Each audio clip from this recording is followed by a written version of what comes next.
अतीफ भाई कैसे हैं? अतीफ भाई परसों इंडिया का मैच है, तो आप हमारे फॉलोअर्स को क्या गिफ्ट करना,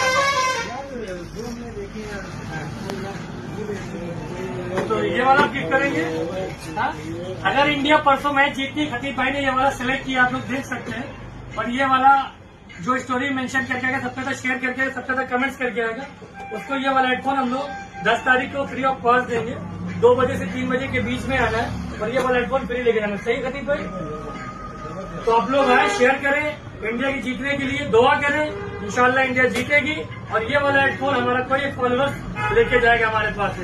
तो आज से लेके 3 दिन तक कंटिन्यू स्टोरी मेंशन करना है और सबसे ज्यादा शेयर करना है, सबसे ज्यादा कमेंट करना है, यूट्यूब पे सब्सक्राइब करना है, सारे वीडियो को लाइक करके आना है और लेके जाना है ये वाला हेडफोन बिल्कुल फ्री। तो दबा के शेयर करना।